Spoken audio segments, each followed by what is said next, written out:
j'espère que tu vas bien. On se retrouve dans cette nouvelle vidéo pour faire un petit point global sur le marché Ordinals. Vu qu'il s'est passé pas mal de choses pendant que j'étais à Marrakech avec BTC Machine, le Bitcoin a craché, tous les altcoins ont fait de même, Ethereum a suivi, Ordinals aussi, Rune Token aussi. Bref, on va voir ce qui a vraiment dévissé sévère. Et tu vas voir qu'il y a quelques collections sur lesquelles je suis positionné et ma communauté BTC Undead aussi, qui ont beaucoup moins dump que les autres, tout simplement parce qu'il y a quelque chose derrière de concret. Dans tous les cas, on va voir ça dans cette vidéo. Avant tout, je t'invite à mettre ton meilleur pouce sous celle-ci, ça m'aide vraiment pour le référencement. N'hésite pas à mettre un petit commentaire pour me soutenir ou juste pour me donner des idées de vidéos qui pourraient t'intéresser pour apprendre un peu plus sur Ordinals, Rune, etc. Tu as aussi le lien de mon Discord BTC Undead dans la description de cette vidéo. Tu peux nous rejoindre si tu as envie d'en apprendre plus sur Ordinals. Si tu joues aussi à Satoria MMORPG, il y a plusieurs channels qui sont destinés à ce jeu où tu vas pouvoir te connecter avec les autres membres de la guilde, échanger avec eux en vocal pour jouer ensemble en coopération, etc. C'est gratuit, tu n'as pas besoin d'être holder BTC Undead pour le rejoindre et pour être inclus dans la guilde BTC Undead qui est dans le jeu Satoria MMORPG. Et bien entendu, les holders de BTC Undead qui font aussi partie de la guilde auront des avantages supérieurs aux tiens. Et puis, si jamais tu veux un Undead, tu as aussi le lien dans la description. Donc, on va aborder un peu les derniers mints qu'il y a eu ces derniers temps, parce qu'il y en a eu quelques-uns, certains qui ont plus ou moins marché que d'autres, et un qui a marché un petit peu. Franchement, je ne m'attendais pas à ce qu'il monte à ce x2 tout de même. Mais bon, comme quoi, malgré la chute du marché, il y a des petites opportunités à droite à gauche. Après, il faut savoir être très rapide. Donc c'est pour ça que ça m'intéresse quand même un petit peu moins en général. Mais bien entendu, qui dit pression vendeuse, dit beaucoup d'opportunités actuellement sur le marché.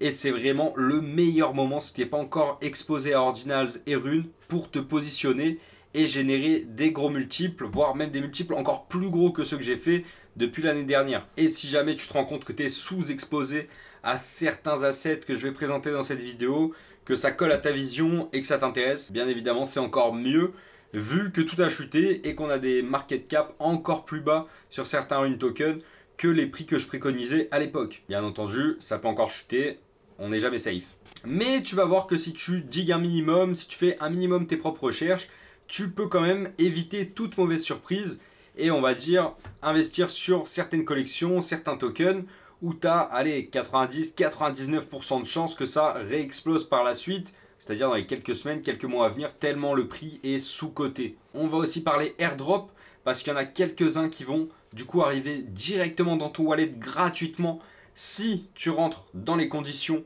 qui seront énoncées par la suite. Et par contre, la deuxième opportunité, c'est si tu es dans la guilde BTC Undead, dans Satoria MMORPG, dans ce cas-là, il y a moyen que tu sois éligible à un de ces deux airdrops. Bref, sur ce, on passe de suite sur mon écran, je vais te montrer tout ça. Je tourne cette vidéo le 9 août, soit un jour avant mon anniversaire. Donc, si jamais tu étais présent hier, on a fait un live entre holder BTC Undead.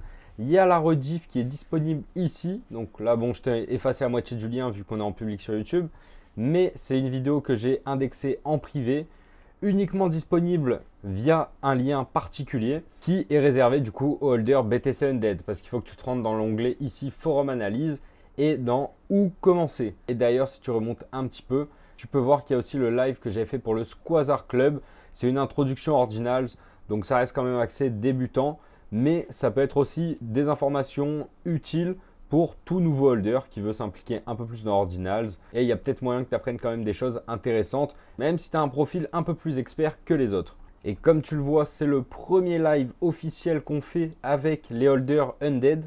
J'en ai ressenti le besoin parce qu'en étant une petite semaine, même un peu moins à Marrakech, avec BTC Machine, il y a eu pas mal de mouvements sur le marché, dont Bitcoin qui a crash, Ethereum, toutes ces cryptos qui sont corrélés à BTC ont chuté et forcément Ordinals, Rune a suivi pour la plupart des grosses collections vers le bas. Et du coup, tu t'en doutes, mais Rune et Ordinals n'ont pas été épargnés. C'est pour ça que j'ai eu envie de faire un live, déjà de 1 pour rassurer un peu ma communauté et toutes ces personnes qui ont besoin de conseils ou juste d'un avis externe. Et comme je sais qu'il y a différents types de profils dans BTC Undead, certains sont un peu moins experts, passent un peu moins de temps sur leur wallet, d'autres sont vraiment à plein temps entre guillemets. Donc le but c'était juste de corréler ma vision du marché avec la tienne et tous ceux qui ont suivi ce live, parce que forcément j'ai pas la science infuse, mais j'ai un petit peu l'habitude de ce marché. Ça fait déjà plus d'1 an et demi que je suis dans Ordinals et du coup, j'ai peut-être un petit peu plus l'habitude des mouvements haussiers et baissiers qu'on peut subir, d'une certaine saisonnalité aussi qui revient assez souvent, comme un peu la cyclicité du Bitcoin, j'ai envie de dire. Donc pour faire bref, dans ce live, tu vas retrouver pas mal d'infos sur différents projets sous-cotés ou sur-cotés à mes yeux, tout dépend. Bien sûr, tu retrouveras aussi des arguments pour comprendre un peu mieux ma vision. Et puis comme je l'ai mis ici, on a donc pris la température de différentes collections. Et puis si tu es attentif, quelques petits alphas. Si jamais tu veux avoir accès à cette vidéo privée qui n'est pas du OFM ou du MIM, tu m'as compris, tu as juste à être holder BTC Undead. Donc tu vas sur Magic Eden, BTC Undead. Hop, tu arrives sur cette page, il y en a 17 de listés et tu as juste à en choisir un. Une fois que tu es holder BTC Undead, tu m'envoies juste un petit DM sur Discord, sur Instagram ou même en commentaire YouTube et je te ferai parvenir toutes les infos importantes et utiles à savoir. Et en plus de ça, tu auras accès aux différents channels privés et les rôles VIP du Discord. Bon, maintenant, on va faire un petit tour du marché ensemble. Bien évidemment, je ne vais pas entrer autant en détail que dans la vidéo pour mes holders. Là, on va juste survoler un petit peu la globalité pour que tu aies quand même quelques pistes. Mais bien entendu, l'ensemble de mes connaissances et de mes skills sont destinés avant tout pour mes holders. Donc, on peut voir déjà en arrivant sur la page de Magic Eden, sur 30 jours, je me suis mis pour avoir un petit peu de recul. Il y a du rouge. Il y a pas mal de rouge, hein. Tu vois les non-monks qui ont pris 31% dans la tronche. Bitcoin Puppets 40. Donc ils sont descendus quand même très très bas, hein. Moi j'ai pas mal de potes qui en ont acheté vers les 0,2. Les Quantum Cats, bah, ils avaient eu un petit pump à l'époque avant ce fameux dump de BTC qui a entraîné le reste. Donc forcément leur chute est bien moindre. En plus de ça, il y avait eu Bitcoin Nashville où les Quantum Cats étaient présents qui a forcément aidé au pump. Mais le projet sur lequel je me suis vraiment rendu compte qu'il y avait eu un souci, c'est OMB, Ordinal Maxibiz, qui n'est jamais, voire très rarement descendu en dessous des 0,2 ou 0,3, je me souviens plus exactement. C'était le prix de mint en gros qui servait de grosse résistance. Donc le mint, c'est ça, le mint devait être à 0,3 à l'époque. Et du coup, tu peux te rendre compte qu'on est à environ divisé par 2 du prix du mint de l'époque. Le souci, c'est que c'est pas mal décrié. Comme quoi, bon, le fondateur, bien sûr, c'est ZK Shark. Donc ZK Shark est quand même un influenceur ordinal assez puissant, entre guillemets, dans l'écosystème.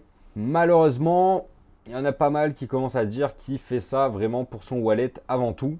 Et OMB n'a aucune utilité à part faire pumper le wallet du fondateur. Donc, est-ce que c'est vrai? Est-ce que c'est du FUD? Un peu des deux, j'imagine. Il n'y a jamais une réponse noire ou blanche. Mais du coup, voilà, moi je trouvais ça quand même fou qu'ils aient tenu aussi longtemps le 0,3 de l'époque et que bah, maintenant ça commence quand même à dévisser parce que les gens se rendent compte que voilà, il n'y a pas grand chose derrière. Est-ce qu'ils font des parties? Est-ce qu'ils font des trucs IRL? Je suis pas assez dig dedans pour savoir, mais de ce que je comprends, c'est pas ouf. Mais rappelons quand même qu'ils ont tapé un ATH très très chaud qui était 1.5 BTC presque. Je crois que c'est un des plus gros pumps qu'on a connu sur Bitcoin justement. Même les non-monks sont pas fait autant de mémoire. Je crois que le prix des non-monks c'était moins cher que 0,3. Donc au final, si tu corrèles, peut-être que le pourcentage est plus gros sur non-monks comparé à l'ATH d'OMB.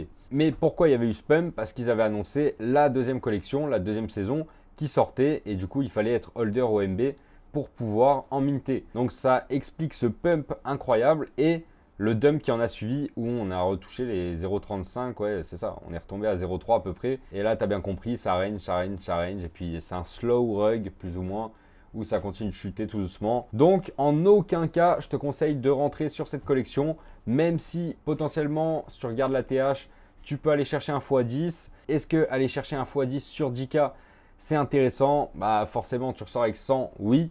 Mais le risque par rapport au ratio de performance, pour moi, il est vraiment pas bon. Et c'est pour ça que je resterai à l'écart de celui-ci.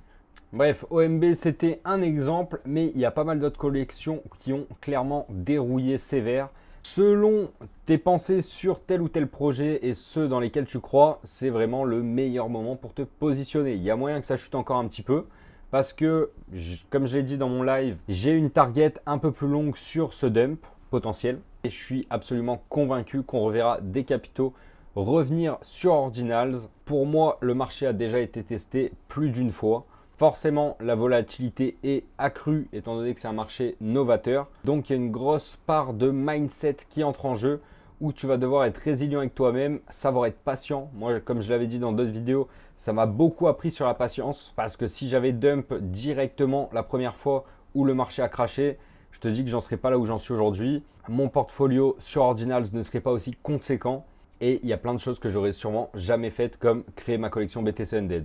Donc, le maître mot, c'est la patience et quand même un petit peu de diversification et d'intelligence collective. Donc, si tu as une idée, tu te dis bon, j'hésite entre tel ou tel projet. La dernière fois, c'était Evolution qui posait cette question-là. Pose ta question. Il y en a peut-être qui auront la réponse, peut-être pas. Moi, je vais te donner mon avis. Bien sûr, je ne suis pas expert sur toutes les collections. Je ne les connais pas toutes par cœur, malheureusement, parce que moi aussi, j'ai mes préférés comme tout le monde. Mais avoir des avis qui diffèrent ne peuvent que t'aider à prendre la meilleure solution possible dans ta problématique. Il y a aussi, bien sûr, Runestone.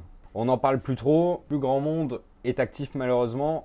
Mais il y a quand même 17 buys en pending. Et si tu remontes là, voilà, tu vois qu'il y a quand même des achats. Il y a beaucoup d'achats, quoi.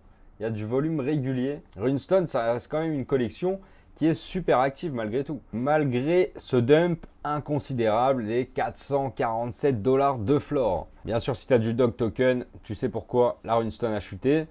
Mais est-ce que ça vaut le coup d'en acheter une aujourd'hui? Si tu en as 0 dans ton wallet, clairement, j'ai envie de te dire fonce. Parce que 400 $ pour une Runestone, c'est pas si cher payé.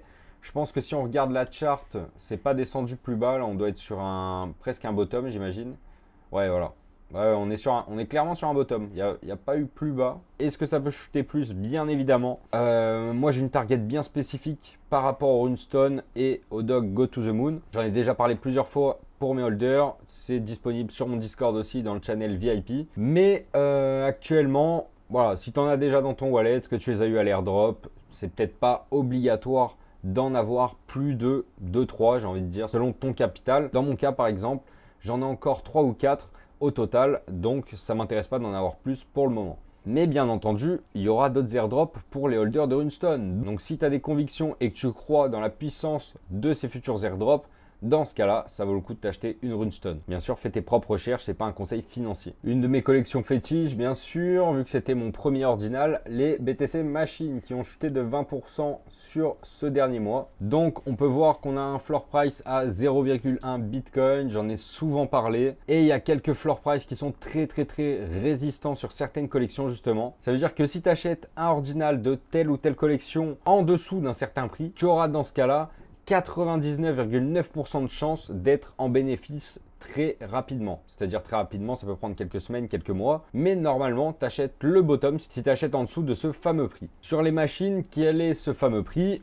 Bah ça reste quand même l'info que je donne seulement à mes holders. À toi de voir, dans tous les cas, tu peux faire tes propres recherches et trouver les informations qu'il te faut. Donc, sois curieux, investis-toi et tu verras que tu auras du retour sur investissement très rapidement. Bien entendu, cette stratégie dont je parle, c'est valable uniquement pour les grosses collections OGs. Donc, avec un budget quand même minimum, parce que le but, c'est quand même d'investir sur des collections qui ont des fondations solides et où tu sais que du jour au lendemain, normalement, ça va pas cracher. Ou alors, il va y avoir des crashs, mais qui seront quand même un minimum maîtrisés. Parce que quand tu vois les puppets qui ont chuté de 50% et quelques, d'autres collections pareilles, tu te dis, bon, c'est quand même hautement spéculatif. Les machines le restent aussi, mais un petit peu moins. Étant donné que derrière, il y a cet univers de jeu, Satoria MMORPG, qui te permet de jouer. Tu auras les machines implémentées qui ne le sont pas encore. Donc forcément, ça ne se reflète pas sur leur prix actuel. Mais bon, tu as compris. C'est seulement mon point de vue. Ah bah d'ailleurs, là, il y avait ma deuxième machine que j'avais achetée à l'époque. C'était une que j'avais pu acheter en mint secret en tant qu'OG. En gros, on m'avait proposé, BTC Machine m'avait proposé d'acheter une deuxième machine pour l'équivalent de 2000 $ et quelques en Ethereum, je crois que j'avais payé en plus. Et du coup, je leur avais dit oui. Alors que ma première machine, je l'avais achetée peut-être 2 mois avant pour 450 $. Donc tu te dis quand même, ah ouais, 2000 $ c'est cher et tout. Bah au final, j'avais bien fait parce que je l'ai revendu un peu plus cher. Et j'en ai racheté une autre derrière. Donc au final, c'était presque opération nulle parce que celle-ci que j'ai vendue à un certain prix, je ne me rappelle même plus combien, j'en ai racheté une autre à un autre prix qui était un petit peu plus cher en plus et puis que je hold toujours au final. Donc voilà, c'était juste pour faire un peu de trading et de volume. Il y avait aussi le mint de No Ordinary Kind, c'était la semaine dernière du coup, NOC, qui a un floor price à environ 100 $. Le mint était à 0,014. Donc là, on est à 0,017. Ça a quand même pas mal tenu malgré tout. Je pensais qu'ils auraient crash beaucoup plus. Mais si on regarde la chart, il y a quand même eu un x2 juste après le launch justement. Ouais, du coup, il y a eu un pump direct 0,026, donc x2 à peu près, c'est ça, 0,3. Et puis derrière, ça a quand même chuté. Et puis là, ça stagne pas mal. On est dans un range. Est-ce que ça vaut le coup? Et non. Donc, il y a déjà deux types de ordinals différents, on va dire. Et ici, c'est surtout leur tech qui m'avait intéressé. Ou comme tu peux le voir, tu as le choix en tant qu'holder. Donc, bien sûr, tu es obligé de payer des frais à chaque fois pour ouvrir. Mais tu utilises tes cartes qu'on a pu minter gratuitement pour révéler entièrement ou partiellement un ordinal. Donc, c'est ce qu'on peut voir ici. Lui, il l'a révélé que partiellement en coupant juste une partie. Tandis que les autres ont révélé entièrement. Celui-là, non aussi. Donc, est-ce que c'est un cash grab ou est-ce qu'il y a vraiment un projet intéressant derrière? Moi, je pense que leur tech est quand même cool. Ils ont investi pas mal en termes de marketing pendant les events, aussi bien NFC Lisbonne où ils ont brûlé un cercueil avec du cash ou un truc comme ça. Je sais pas s'ils l'ont brûlé, mais en tout cas, ils étaient rentrés avec, cagoulé, tout ça. Le Cybertruck à Nashville. Donc, je me dis, il y a quand même un gros budget malgré tout, ou alors des bonnes connexions, un bon réseau aussi. Est-ce que tu te donnerais autant de mal pour prendre les sous de la caisse et partir entre guillemets? Bon, ça reste quand même assez personnel comme choix. Perso, ça me surprendrait un peu de leur part après tant d'efforts fournis. Mais all is possible malheureusement dans cet écosystème. Ils ont quand même récolté l'équivalent de 770 000 $ pour le mint, vu que tu peux voir qu'il y a 7700 de supply et le mint était à un peu moins de 100 $ du coup. Donc tu arrondis 770 000. Est-ce que se faire la malle avec 770K dans la poche, c'est utile? Ah, franchement, ça va, il y a pire. Donc bon, c'est comme tout. Là, c'est à toi de faire tes propres recherches et de te faire ton propre opinion aussi. Moi perso, j'en ai pas racheté pour te dire, j'en ai pas un seul, j'ai que les cartes gratuites qu'on avait pu minter à l'époque. Peut-être qu'il y aura une utilité par la suite. Il y a des traits de rareté sur ces cartes avec des jokers, des trucs un peu holographiques et tout. Donc, une future collection peut-être intéressante. Dans tous les cas, ces cartes-là m'ont coûté 2 $ et quelques vu que c'était free, enfin free mint, tu payais juste les frais. Donc, affaire à suivre. On se fait un petit tour sur le marché rune cette fois. Comme tu peux le voir, il y a du rouge, on est en 30 jours. Donc, il y a du saignant, il y a tout ce qu'on n'aime pas aussi. Donc, c'est comme ça malheureusement. Mais l'avantage, c'est que si tu n'es pas positionné ou pas assez positionné, tu peux réinjecter des billes. Et là, je te dis, on est plus dans une tendance qui va partir sur du bullish que du bearish. Même si, je le dis encore, ça peut chuter encore plus que ce qu'on voit là. Ça reste un marché hyper récent, super volatile. Mais en gros, la seule rune qui est dans le vert pour le moment, c'est ZBit. ZBit, mon petit pote, je t'en ai assez parlé. Je sais. 10% en un mois, tandis que les autres sont dans le rouge.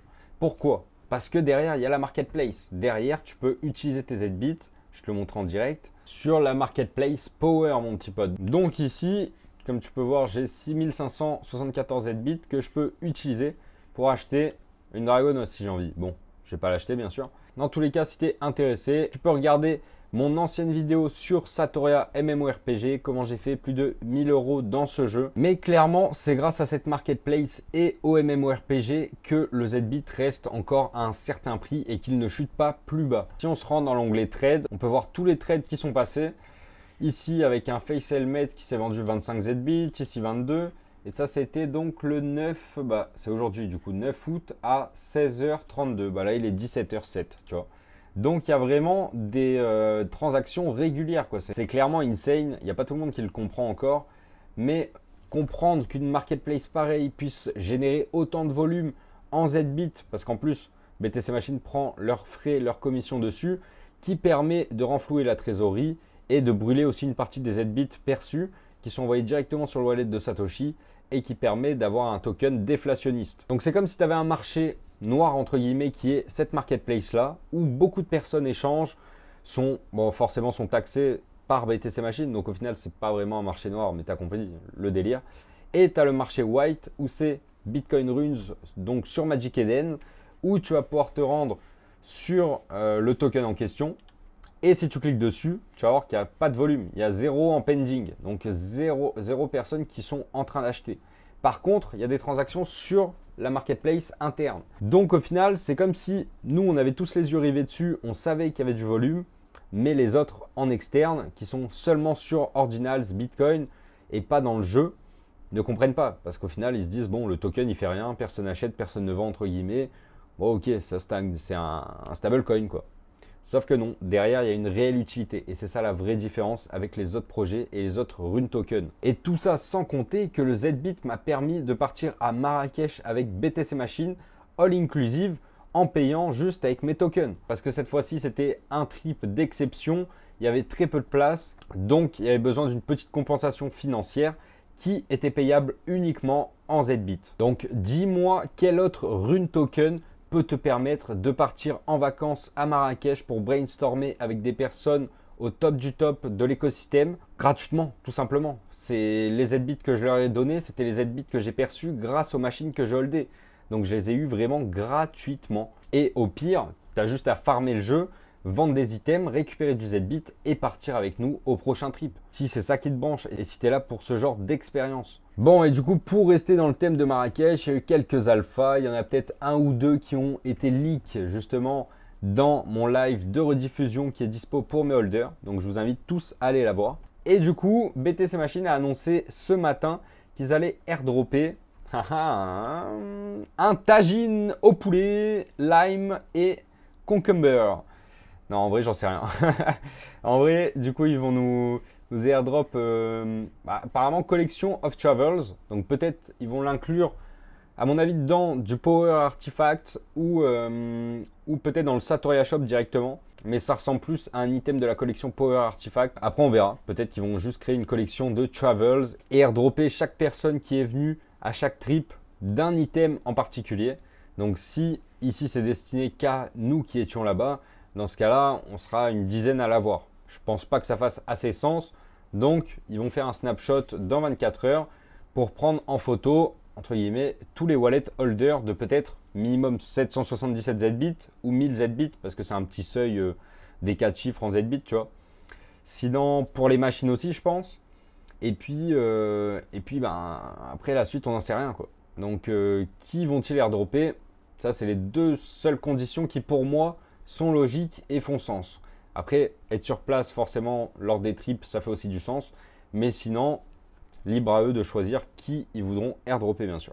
Et il rappelle bien que la Travel Collection sera intégrée dans le jeu Satoria MMORPG. Donc, je sais pas ce qu'on fera avec nos tagines. Est-ce que tu pourras venir sur ma land? Je te cuisinerai un petit dîner berbère comme on a fait en plein désert à Marrakech.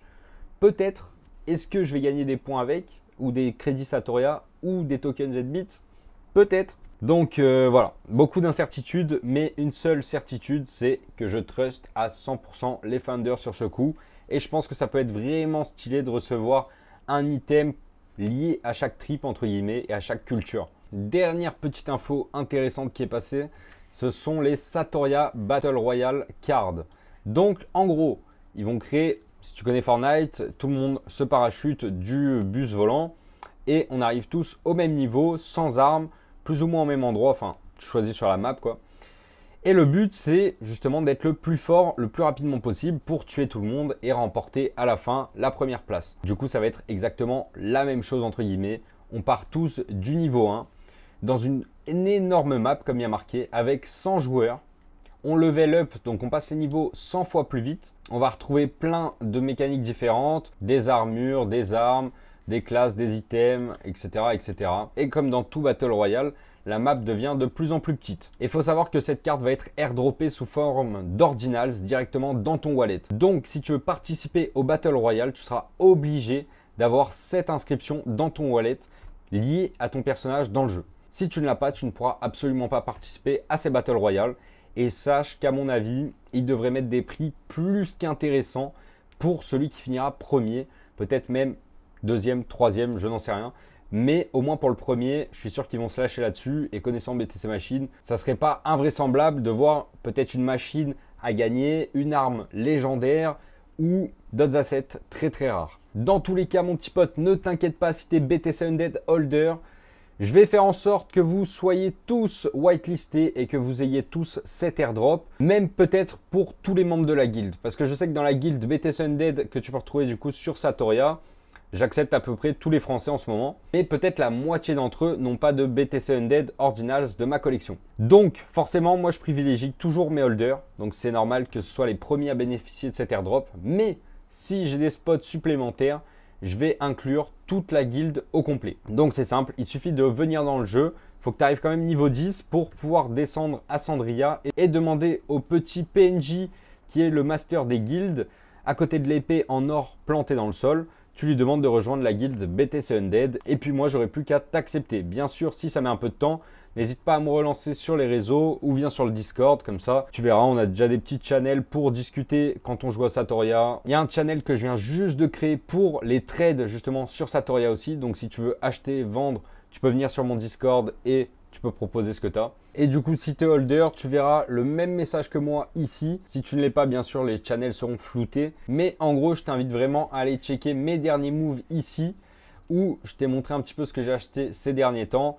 J'ai fait moins d'achats qu'avant, bien sûr, étant donné que je suis quand même pas mal chargé. Là, j'ai l'œil sur quelques collections. Je t'en parlais dans le live. À voir comment le marché évolue. Mais vraiment, je peux que t'inviter à être plus actif et plus présent sur le Discord parce que je balance quand même des news intéressantes, des alphas pour certains. Et puis, publiquement, parfois, je me permets aussi de faire quelques petites analyses, de balancer quelques pistes, quelques trucs pour aider au mieux la communauté, même si tu n'es pas holder BTC Undead. Si tu es holder BTC Undead, de toute façon, tu connais, tu as le message là, j'en fais à peu près un tous les quelques jours. Quand c'est pertinent de faire un message d'annonce, je le fais en tout cas. Et je te mets un peu le récap de ce qui s'est passé ces derniers temps pour que tu checkes mes derniers moves. Là, c'était quoi? Oui, là, c'est un mint, un free mint à faire. Tu as juste à cliquer dessus, tu arrives sur le message dans le canal VIP, qui, je crois que c'est dans le chat ici, ouais, ça arrivera là-dedans. Et puis là-dedans, tu as le lien directement, tu cliques, tu vas minter, voilà, tu fais tes bails. C'est aussi simple que ça. Et puis tu as quelques news accessibles aussi, parce que là, le Satoria Trade, tu vois, c'est le channel que j'ai mis en place pour les trades. Et si je clique sur Hors News, j'arrive du coup sur ce petit channel où il y a différentes infos que je poste qui sont intéressantes pour donner un petit peu une information sur le marché global. Mais je suis pas là à te rapporter toutes les infos, toutes les news parce que au bout d'un moment, c'est pas ça qui me fait kiffer. Et puis, si tu veux vraiment tout suivre, tu vas sur Twitter et puis tu check que ces comptes-là, quoi. Mais en tout cas, ce qui me paraît pertinent, je le poste ici. Donc merci à toi mon petit pote si tu es resté jusqu'à la fin de cette vidéo. N'hésite pas à mettre ton meilleur pouce sous celle-ci. Bien entendu, je peux pas te dévoiler mes targets étant donné que ça reste quand même personnel. Et ce genre d'informations, je le partage seulement à mes holders sur mon Discord. Car le but c'est qu'on fasse de l'argent ensemble. Et puis bien entendu, ma vision plus affinée sur la globalité du marché, quelques petits alphas, des petits insides, etc. C'est uniquement disponible sur le live de rediffusion. Mais j'espère que cette vidéo t'aura quand même aidé à y voir un petit peu plus clair. Mon but c'est aussi de te faire comprendre comment j'arrive à réfléchir sur certains projets, pourquoi j'arrive à en tirer telle conclusion ou telle conclusion, même si parfois, bon, c'est un petit peu plus bancal parce qu'il y a moins de ressources et il y a moins d'écrits sur lesquels je peux m'appuyer pour faire mon analyse. Donc voilà. Mais n'hésite pas à commenter sous cette vidéo si jamais il y a des notions que tu as mal comprises ou que tu voudrais que j'affine un petit peu plus par la suite.